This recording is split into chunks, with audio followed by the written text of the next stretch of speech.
Okay, so today what I wanted to talk about with you guys is 5 things to consider when buying a pistol. Now, this is most likely going to be your first pistol that we're talking about here, okay? Not your second and your third. So the number one most important thing to consider, in my opinion, is grip.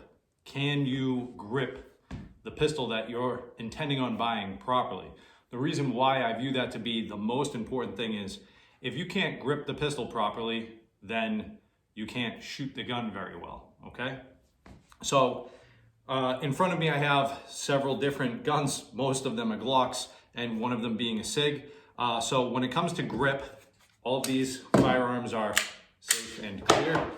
When it comes to grip, being able to get up high on the gun and get a good purchase around the firearm is extremely important. So if you are unable to do that, then that's not something that you should buy. If it's a gun that you see and you like and you go and check it out and it doesn't fit your hand well, ixnay. You should not move forward with the purchase.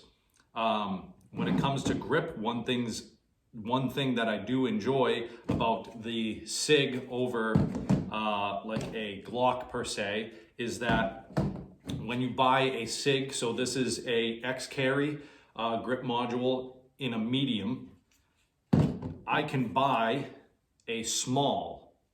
So this is an X series grip module in a full size length, but it is a grip size small. So I can get a better purchase around the small than I can on the medium.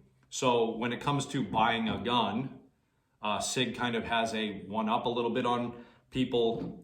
Newer Glocks, they have a back strap that is available with the firearms. When you purchase them, they come in the box and they click on, but the actual frame itself is as small as it's ever going to be. So it can get bigger, but can't get smaller. So the second thing that we're going to talk about is holsters, and more importantly, is the firearm that you're purchasing compatible with popular holster manufacturers or holsters that are available on, quick shipment. They don't need to be custom made or anything like that, right? So we have 2 holsters here made by T-Rex Arms. Both of them have Glocks in them. So this is my everyday carry. This is a Glock 19 with a TLR 7A, and it's a sidecar design.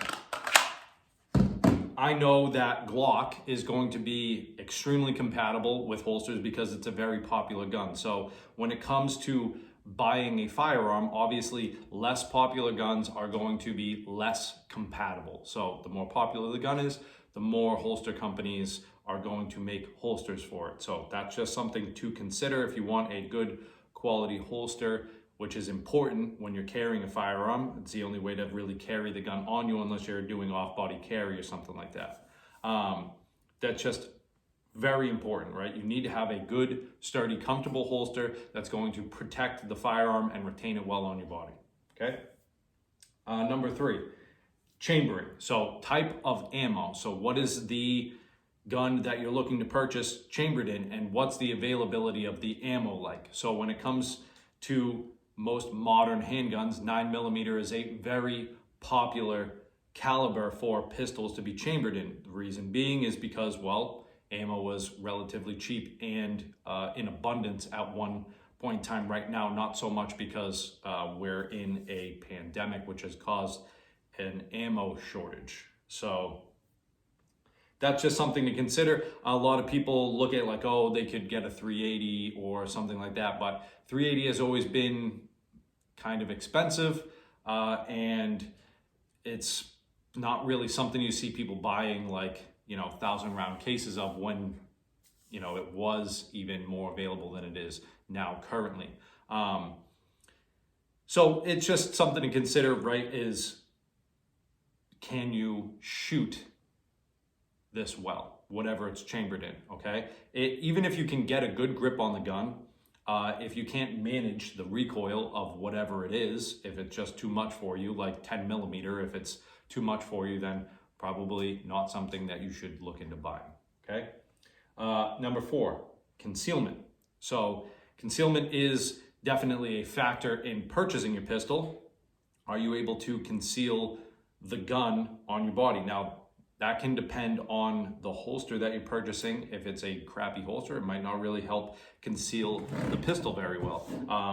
So something like this rather large Roland Special, so Glock 19 with the Surefire X300 and a KKM compensator with an RMR, and mine happens to have a magwell.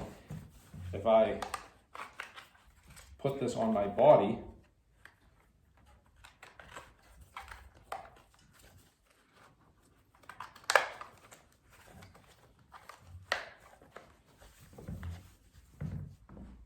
I can get this to disappear relatively easily, okay?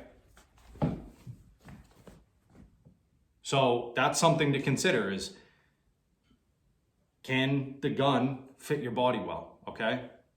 Is that a major concern? No, not necessarily. And the reason being is because you can make large guns disappear. I mean, if I just swap this, I mean, it's the same size, okay? This is a Glock 34, but magwell's a little bit bigger. I mean, you could possibly do that, all right? Smaller the gun, more easily concealed it is. So that's one thing for you to remember, but that shouldn't be a driving factor, okay? You know, having a small gun for concealment is also very easy to conceal sometimes a large pistol as well, all right? Number 5 is accessories. Is your gun compatible with accessories, lights, optics, okay? These are things to consider, right? Is, can you mount quality built items to your firearm? Because obviously if you're carrying a gun at night, you should want to be able to, you know, turn the light on and see if somebody is there. The new hot thing, obviously, over the last couple of years is red dots. How easy is it for you to mount a red dot? Something like this Zev slide is already milled, you know, to be able to put an optic on. So that's the other thing when it comes to accessories is also parts, right? So can you buy aftermarket parts that are potentially better than the OEM parts? How readily available are those things? So these are just some things for you to consider when purchasing a pistol. I hope that this was informational at the very least for you, and that you potentially could use this to make a first pistol purchase. If you do have any questions whatsoever, feel free to drop them down in the comments and we can have a good discussion. Stay tuned. We'll be doing a video on rifles coming up.